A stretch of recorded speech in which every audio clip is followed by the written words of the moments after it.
സ്നേഹത്തോടെ അഷ്റഫ് കാരക്കാടിനെ ഇപ്പോൾ ചെറുപ്പശ്ശേരിക്കടുത്തുള്ള മടത്തിപ്പറമ്പ് കേട്ടോ. അപ്പോൾ മടത്തിപ്പറമ്പ് സ്കൂളിൽ മുന്നിൽ അടിപൊളി നല്ല ചിപ്സ് കിട്ടോ. അതായത് മറ്റേ നമ്മുടെ പൊളി ചിപ്സ്. അപ്പോൾ അവിടെ കുഞ്ഞാനക്കാട് ഷോപ്പാണ്. ബസ് പരിചയപ്പെട്ടോ. നിങ്ങളൊക്കെ എന്തൊക്കെയുണ്ട് വർത്താനുണ്ട്? അല്ലേ ഇവിടെ എന്താണ് മെയിൻ ഐറ്റം നമ്മളെ? ചിപ്സാണ്. നാടൻ ശൈലിയാണ് അല്ലേ? കൊടുക്കുക വർത്താനൊന്നുമില്ല.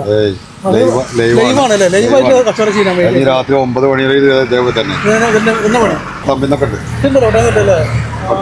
ചാലശ്ശേരുന്നുണ്ട്, മണ്ണാർക്കാടുണ്ട്, ഒറ്റപ്പാലുണ്ട്, ഒരുപാട് സ്ഥലത്ത് മെയിൻ ഐറ്റം ചിപ്സ് ആണ് നമ്മുടെ അല്ലേ? ഇത് നൈസാണല്ലേ? നൈസ് അക്കൗണ്ടാണ് ഇപ്പൊ അങ്ങനെ വരുന്നത്. എല്ലാരും ചിലപ്പോ അത് കൂടുതൽ കട്ടിയില്ലാതെ ഉണ്ടാക്കല്. ജസ്റ്റ് ഞങ്ങൾ കഴിച്ചു നോക്കട്ടെ.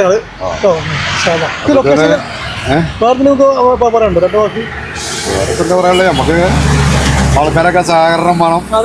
മെയിനായിട്ട് അതാണ് വേണ്ടത്. എല്ലാവരും വീഡിയോ കണ്ട എല്ലാവരും വീഡിയോ ഷെയർ ചെയ്യുക, അവരെ സപ്പോർട്ട് ചെയ്യുക. കാരണം എന്തായാലും വന്ന് ജസ്റ്റ് വാങ്ങിക്കുക, കഴിച്ചു നോക്കുക അല്ലേ? ഈ 10 വർഷമായിട്ട് ഇവിടെ നിന്ന് പോണ ഈ ഒരു കച്ചവടത്തിനും കുഴപ്പമൊന്നുമില്ല. അത്യാവശ്യം കച്ചവടമുണ്ട്. അപ്പൊ എല്ലാവരും മാക്സിമം വീഡിയോ സപ്പോർട്ട് ചെയ്യുക, വീഡിയോ ഷെയർ ചെയ്യട്ടോ. Location correct. Location Cherpulassery Madathipparambu school തന്നെ, UP സ്കൂൾ. ഇത് പ്ലെയിനാണ് കേട്ടോ. ഇതിൽ മറ്റേ ചില്ലി ഇട്ടിട്ടില്ല. ഇത് കഴിക്കുന്നത് നല്ല ടേസ്റ്റ് ആണല്ലേ? വീഡിയോ എല്ലാം ഷെയർ ചെയ്യട്ടോ, മറക്കണ്ട.